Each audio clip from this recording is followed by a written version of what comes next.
Tiffany trabalhava em um dos melhores hospitais da cidade, era cirurgiã. Era seu sonho. Sua mãe não apreciava a escolha da filha de passar a vida mexendo em corpos humanos. Sim, salvar vidas era uma missão honrosa, mas que outra pessoa fizesse isso. Tiffany era uma garota frágil e calma, poderia ter sido neurologista, oftalmologista ou terapeuta, mas ela disse firmemente: não, eu quero operar pessoas. Durante o tempo no hospital, ela mostrou seu melhor lado e a administração já havia confiado com cirurgias complicadas. Frequentemente a chamavam até nos fins de semana e feriados. Querida, se você continuar dedicando todo o seu tempo ao trabalho, nunca vai se casar, suspirou sua mãe, a senhora Summers. Mãe, vamos lá, casar não é o objetivo principal da vida, respondeu Tiffany. Você enlouqueceu? Você é mulher e sabe que as mulheres envelhecem mais rápido, o tempo passa. O relógio está correndo, disse sua mãe. Então deixe o relógio correr, respondeu Tiffany indiferentemente. A última vez que ela esteve em um relacionamento foi na faculdade, quando estava apaixonada por um colega que a traiu com sua melhor amiga. Desde então, Tiffany se livrou de suas amizades e manteve distância dos homens para não ter que suportar toda aquela dor novamente. Mas ela era linda, loira, cabelos encaracolados, pele de porcelana branca, olhos castanhos, parecia uma boneca. Mas essa boneca tinha um caráter forte. Sua profissão estava cobrando seu preço. Naquela noite, Tiffany já havia saído do hospital. Tinha sido um longo dia. 2 cirurgias agendadas de manhã e, em seguida, ela operou um homem após um acidente de carro por várias horas. Agora, a vida dele não estava em perigo, mas ela estava exausta. Ela estava andando na calçada no parque do hospital e sonhava finalmente entrar em seu apartamento e o apartamento de sua mãe, depois de pegar o ônibus, tirar as botas e o casaco e ir direto para o banheiro. Lá ela passaria uma hora inteira na banheira de Branca de Neve com uma espuma de amora. Depois ela iria para a cama e cairia em um sono tranquilo. De repente, ela ouviu um gemido pesado. Tiffany parou e olhou ao redor perplexa. Era o fim de outubro, estava escurecendo cedo e estava frio naquela noite. Tiffany tremeu de frio e olhou para os arbustos próximos. Parecia que o gemido vinha de lá. Quem está aí? Perguntou em voz alta e avançou corajosamente em direção ao enorme arbusto de lilás, acendendo a lanterna do celular. No segundo seguinte, ela viu um homem deitado ao lado do arbusto.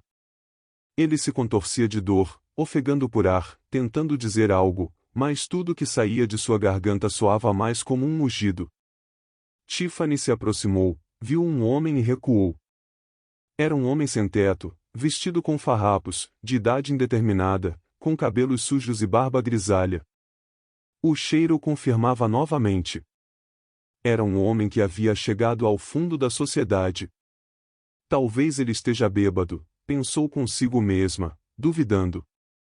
Mas imediatamente percebeu que estava tentando encontrar uma razão para não se aproximar e sentiu-se envergonhada, afinal, ela era médica e era claro que ele precisava de ajuda médica. Senhor, você está bem? Precisa de ajuda? Perguntou e sentou-se ao lado do homem sem teto. Ele olhou para ela com olhos cheios de dor e desespero e apenas gemeu novamente, segurando o estômago. Sou médica, deixe-me examiná-lo, disse Tiffany suavemente, tocando o pobre homem com a mão. A voz calma e a bondade que ele havia esquecido há muito tempo o fizeram congelar. Tiffany afastou sua mão do abdômen dele, pressionou algumas vezes e imediatamente percebeu que era apendicite ou talvez até peritonite. Não havia tempo para hesitar. Eu vou te ajudar, por favor, tenha paciência, disse ela. Tiffany discou o número da sala de emergência do hospital e chamou os paramédicos. Tem um paciente no parque, a recepcionista ficou surpresa, mas você precisa chamar uma ambulância do hospital municipal gratuito, o nosso hospital não aceita esse tipo de paciente. É um hospital caro e decente, o homem precisa de uma cirurgia de emergência, ele pode não chegar a outro hospital. Margarete, envie uma ambulância para o parque agora, Margaret não pôde desobedecer à voz autoritária da cirurgiã e logo os paramédicos correram pelo caminho do parque com uma maca. Quando viram o homem que Tiffany havia encontrado, ficaram confusos. Tiffany, você tem certeza de que podemos levá-lo para o nosso hospital? Questionou um deles. Você sugere que o deixemos aqui? Disse ela indignada. Mas ele é um mendigo e nós trabalhamos em um hospital premium e caro, respondeu o paramédico. Em primeiro lugar, ele é um ser humano. Certo, levem-no com cuidado e coloquem-no na maca, disse Tiffany. Os paramédicos apenas deram de ombros e fizeram o que a médica disse. Todos na sala de emergência também estavam em choque, as enfermeiras ficaram pálidas, até mesmo os faxineiros estavam chocados, e Derek, o médico de plantão, disse que não faria a cirurgia, nem sequer se aproximaria do mendigo. Eu mesma posso fazer, disse Tiffany sorrindo e ordenou às enfermeiras, tudo bem, meninas, preparem-no para a cirurgia e levem-no para a primeira sala de operações. Tiffany, seu turno acabou hoje, vá para casa, disse Derek, e os paramédicos do hospital municipal cuidarão desse mendigo em breve. E para onde eles vão levá-lo? Para o terceiro hospital? Todos eles vão para lá, mas fica a mais de 1 hora de distância e ele já tem peritonite, ele pode morrer no caminho, disse Tiffany com um olhar frio. Então você acha que devemos tratar todos os mendigos? Tiffany, você está em um hospital premium, ele está sujo e fedido, pode ter alguma infecção, o médico de plantão ficou indignado. Uma boa limpeza na sala de cirurgia resolve todos os problemas, respondeu Tiffany e rolou o mendigo em uma maca para a sala de operações. As enfermeiras hesitaram um pouco, mas seguiram Tiffany, elas sabiam que ela estava certa, mas o que o chefe médico diria sobre isso? O Sr. Simons já havia saído, mas descobriria amanhã mesmo. Sr. Simons já saiu, mas ele vai descobrir amanhã de qualquer maneira, disse Tiffany vendo a dúvida nos olhos da enfermeira. Vamos logo, lavem-no e eu vou para a sala de operações preparar tudo para a cirurgia. O velho anestesista, Sr. Wilson, não disse uma palavra, ele era um homem de antigamente, e todos na mesa de operações eram iguais para ele. Ele apreciou a ação de Tiffany e tentou não pensar na reação do chefe médico. Mas ele não tinha dúvidas de que haveria um escândalo no dia seguinte. A operação foi bem-sucedida, apesar das dificuldades. Tiffany, você fez a coisa certa. Se ele tivesse sido enviado para outro hospital, já estaria morto, disse o Sr. Wilson. Sim, é exatamente o que eu tenho tentado dizer a todos, afirmou Tiffany. Mas esteja preparada para ser repreendida amanhã, advertiu o anestesista. Mas por quê? O Sr. Simons não é humano? Tiffany ousou dizer. Você ousa me desafiar? Gritou o chefe médico. Você está demitida. Sua carreira entregará os documentos e você pode esquecer o dinheiro, todos os seus ganhos cobrirão as perdas do hospital. Que tipo de perdas? Tiffany sorriu amargamente, suas mãos tremiam de ressentimento.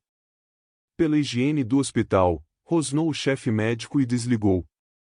Tiffany não era ela mesma depois da conversa, nem mesmo percebeu as lágrimas escorrendo de seus olhos, ela apenas ficou em pé na janela e as lágrimas rolaram por suas bochechas. Querida, você está chorando? Sua mãe se aproximou devagar. Quem era aquele com quem você estava falando? Era o chefe médico, mãe. Fui demitida. E ela contou toda a história. A mãe ouviu e apenas balançou a cabeça. Meu Deus, que época difícil vivemos. Ele acha que você fez a coisa errada? Perguntou a mulher. Senhora Simons, tudo o que importa para pessoas como o Sr. Simons é status e dinheiro.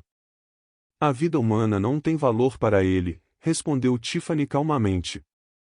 Tudo bem, querida, não se preocupe. Você fez a coisa certa. Tenho certeza de que alguém lá em cima está observando tudo o que está acontecendo. Isso voltará para você em dobro. Mãe, abraçou Tiffany. Eu espero que sim, mas agora estou desempregada. Como vamos sobreviver? Tenho que procurar um novo emprego. Mas acho que o Sr. Simons vai se certificar de que meu nome seja colocado na lista negra. Nesse caso, não conseguirei emprego em nenhum hospital. Bem, o que quer que aconteça, você pode ser farmacêutica. Quero dizer, eles ganham dinheiro bom, disse a Sra. Summers. Mãe, eu sou cirurgiã. Estou acostumada a salvar pessoas, não a vendê-las remédios ineficazes. Mas talvez você esteja certa. Bem, vamos ver. Enquanto isso, o Sr. Simon já estava ligando para outros hospitais e dizendo aos chefes médicos para não contratarem Tiffany de jeito nenhum. E então houve uma batida na porta de seu escritório. Um assistente preocupado entrou. Sr. Simons, hoje teremos uma inspeção, disse Julia nervosamente. Acabei de receber uma ligação de minha amiga, ela é secretária no Ministério da Saúde, ela me avisou que eles estão vindo para uma inspeção não programada. Ah, droga! Exclamou o Sr. Simons. Isso é a última coisa que eu preciso. Eles já levaram aquele mendigo embora? Perguntou. Ainda não, estamos esperando uma ambulância, respondeu Julia. Quando ela vai chegar? Perguntou o homem, irritado. Ele discou o número de telefone do chefe do departamento terapêutico, gritou e ordenou que tirasse o mendigo do hospital. Eu não me importo se você o jogar debaixo de um arbusto. Uma inspeção do Ministério da Saúde está a caminho e há um mendigo aqui, não registrado, sem exames completos, sem identificação. Leve-o para a parte mais distante do parque e deixe que a ambulância do hospital municipal o leve a partir daí, gritou o chefe médico. Mas está frio lá fora, é outono, respondeu o assistente. Mas ainda não é inverno, você pode cobri-lo com uma manta, aconselhou o chefe médico. As enfermeiras estavam levando o paciente numa maca para a saída quando pessoas do Ministério da Saúde apareceram na entrada. Eles já tinham passado, mas um homem estava interessado em saber para onde exatamente estavam levando o paciente para fora. Então, onde está a ambulância? Já deveria ter chegado, respondeu o Sr. Simons, sorrindo servilmente. Fizemos uma operação de emergência no paciente e foi bem-sucedida, e agora estamos transferindo para outro hospital para tratamento. O homem do Ministério da Saúde se virou e olhou pela janela. Ele viu que o carro da ambulância havia de fato chegado. Ele queria passar pelo paciente, mas de repente olhou para o rosto dele e congelou. Pai! Exclamou o homem e correu até a maca. É você? Todos olharam uns para os outros confusos. O colega do homem aproximou-se também. Jason, você deve estar enganado, disse ele, olhando para o homem. É o Sr. Krause? O mendigo na maca apenas olhou para eles confuso, mas seus olhos permaneceram em Jason. Sim, ele o reconhecia de sua vida passada, antes do problema que havia acontecido com ele. Mas agora ele não conseguia se lembrar de como conhecia esse jovem. Mas o homem o chamou de pai. Então esse é seu filho, pai? Você me reconhece? Jason olhava para as características faciais familiares e não conseguia acreditar que o pai que eles estavam procurando nos últimos 2 anos, já tendo perdido a esperança de encontrá-lo vivo, estava deitado na sua frente numa maca. Ele parecia magro, com barba e cabelos que cresciam quase até os ombros. Isso aconteceu há mais de 1 ano. O Sr. Krause havia acabado de comemorar seu 16º aniversário e estava prestes a se aposentar. Ele tinha um grande negócio de equipamentos médicos e queria que seu filho deixasse seu cargo no Ministério da Saúde e entrasse nos negócios. Mas Jason era teimoso, dizia que gostava de seu emprego e que negócios não eram para ele.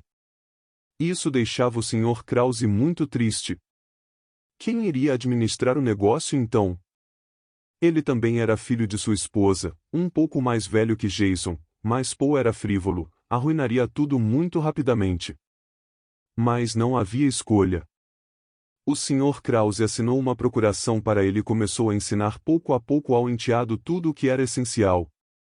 E então o Sr. Krause foi atacado. Estava dirigindo seu carro e foi fechado por outro carro. Alguns bandidos saíram do carro e o agrediram na cabeça. Ele só se lembra de ter caído no rio junto com seu carro. Ele conseguiu sair do carro que afundava e depois teve lapsos de memória. Acordou na margem, sua cabeça doía, mal conseguia sentir seus braços e pernas, e o mais importante, não se lembrava de nada. 2 mendigos estavam se aquecendo ao fogo na margem, então o Sr. Krause foi até eles. Eles viram um homem idoso com a cabeça ensanguentada e ficaram quietos. Ofereceram ajuda, queriam levá-lo para casa, mas ele não conseguia se lembrar para onde ir. Os mendigos não queriam ir à polícia com ele, então eles apenas o acolheram em sua companhia. Foi assim que o Sr. Krause se tornou um mendigo, sem memória e sem passado. A polícia informou aos parentes do Sr. Krause que encontraram o carro no rio, mas não o corpo. Mas há uma forte correnteza naquele rio, então eles podem procurar por vários anos e não encontrar nada. Jason não acreditava que seu pai estava morto e continuava procurando por ele, mas estando na mesma cidade, eles andavam por ruas diferentes e nunca se encontraram. Paul rapidamente assumiu o papel de chefe da empresa e começou a construir o negócio à sua maneira, mas o administrava de tal forma que a empresa estava agora à beira da falência. Jason estava furioso porque seu irmão quase levou à falência o negócio de seu pai. Como eles diriam isso ao pai quando ele voltasse? As pessoas não voltam do além, disse Paul com um sorriso, mas o Sr. Krause voltou. Sim, era ele na maca. Jason imediatamente pediu para levar seu pai para o quarto e garantir que ele recebesse os melhores cuidados. Ninguém iria contestá-lo, o chefe médico agora estava dando ordens sobre o que fazer e como fazer para agradar o Sr. Krause. Jason não tinha ideia para onde queriam levar seu pai, pois havia se esquecido disso, mas estava preocupado com outra coisa, como fazer seu pai recuperar a memória. Estava claro que ele tinha amnésia, seria para sempre? Mas então ele ouviu 2 enfermeiras conversando. Ele estava parado na sala das enfermeiras, e as moças estavam conversando no corredor. Não consigo acreditar. Tínhamos certeza de que era um mendigo, disse uma delas. O Sr. Simons está fazendo o possível para agradá-lo agora, mas mesmo assim ele demitiu a Tiffany. Por quê? Ela salvou uma vida humana, exatamente, disse a outra enfermeira. Sinto muito pela garota, há poucos médicos tão talentosos quanto Tiffany. Mas sempre haverá injustiça, suspirou a interlocutora. Talvez devêssemos contar ao homem do Ministério da Saúde, ele deveria saber quem salvou o pai dele e quem acabou sendo demitida por isso, sugeriu a enfermeira à sua colega. Oh não, o Sr. Simons nos puniria por isso, ela se opôs. E então Jason espiou por trás da porta. Desculpem, meninas, mas ouvi tudo, disse ele sem rodeios. Me contem o que realmente aconteceu. As enfermeiras ficaram coradas e hesitaram no início, mas Jason tinha seus próprios métodos de influência. Ele também podia demitir qualquer pessoa afinal de contas, e funcionou. Elas lhe contaram quem havia encontrado o pai de Jason, como Tiffany havia operado nele sem ouvir ninguém, e como o chefe médico gritou quando a demitiu. Elas também lhe contaram que o Sr. Simons queria jogar o paciente na rua para que os inspetores do Ministério da Saúde não vissem um mendigo sem identidade no hospital. Depois de ouvir tudo, Jason foi para o escritório do chefe médico. O médico estava feliz que a inspeção nunca tivesse acontecido, agora ele podia relaxar, e o fato de o mendigo ser pai do inspetor era até benéfico para ele. Ele estava pronto para falar sobre como salvou um velho homem em seu hospital. Você não precisa se preocupar, disse o Sr. Simons, sorrindo quando viu Jason na porta de seu escritório. Seu pai está em um dos melhores hospitais, vou garantir que ele receba o melhor tratamento. Eu não duvido, ele sorriu maliciosamente, sentando-se em frente ao chefe médico e olhando nos olhos dele. Porque agora você sabe quem é seu filho, mas antes disso você queria jogá-lo na rua como um cão vadio. Do que diabos você está falando?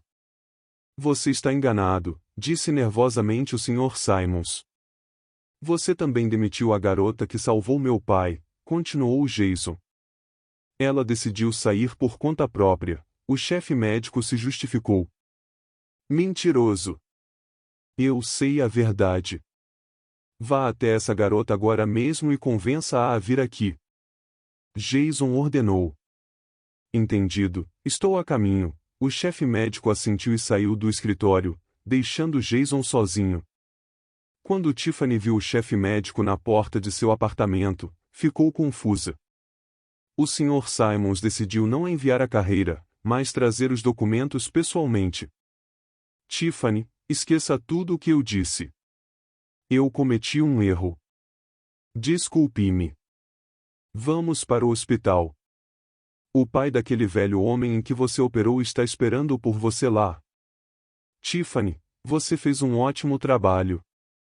Descobriu-se que era o pai de um dos executivos do Ministério da Saúde, disse rapidamente e nervosamente o Sr. Simons, esfregando o botão de sua camisa. O pai do executivo? O que ele estava fazendo na rua? Ela pensou. Ah, há uma história obscura aí, suponho que a polícia cuidará disso agora, disse o homem.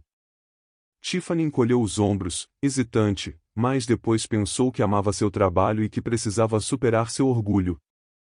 Ela foi ao hospital com o Sr. Simons. Jason, ao ver a jovem cirurgiã, ficou surpreso. Ela é tão jovem, não teve medo de ir contra o chefe, é muito corajosa. Volte ao trabalho, ninguém mais vai demiti-la, disse o Sr. Simons, reconhecendo seu erro para a garota. O chefe médico balançou a cabeça em constrangimento. Tiffany mal conseguia se conter para não rir, pois era a primeira vez que via o Sr. Simons tão patético. Vários meses se passaram. O Sr. Krause recebeu alta, Tiffany continuava trabalhando no hospital e todos esqueceram aquele incidente. E então a notícia se espalhou pela cidade. A polícia descobriu que o enteado de Mr. Krause, Paul, era responsável pela tentativa de assassinato. Ele havia ordenado o assassinato de seu padrasto porque não podia esperar para assumir o negócio. Agora ele está preso. O Sr. Krause recuperou sua memória, mas não voltará para o negócio. Em vez disso, ele terá uma velhice tranquila ao lado de seu filho cuidadoso. Posteriormente, Paul conseguiu a liberdade condicional apenas porque Jason contratou um bom advogado, a pedido de seu pai. Ele não queria que seu enteado fosse para a prisão, onde sua vida seria destruída. Após o julgamento, Paul foi para outra cidade e não manteve mais contato com sua família. Que bastardo! Como ele pôde? Disse o chefe médico ao conhecer os detalhes. Como um ser humano pode fazer algo assim? Seus colegas ouviram e apenas acenaram com a cabeça, mas depois sorriram. O Sr. Simons não tinha o direito de falar sobre honra e moralidade. E então houve uma inspeção no hospital. Descobriram que o chefe médico havia desviado dinheiro do Estado. Todos os fundos fornecidos pelo Estado para o hospital foram parar no bolso do Sr. Simons. Ele foi julgado e também recebeu liberdade condicional. Agora ele não fala mais sobre honra e moralidade. Foi suspenso da profissão médica. Tiffany ainda trabalha como cirurgiã, mas agora, depois de um dia de trabalho, ela não está correndo para a casa de sua mãe, mas para um encontro. Sim, ela está namorando Jason e eles vão se casar em breve. O homem é um pouco mais velho que Tiffany, mas essa diferença de idade não importa, porque o amor não conhece fronteiras.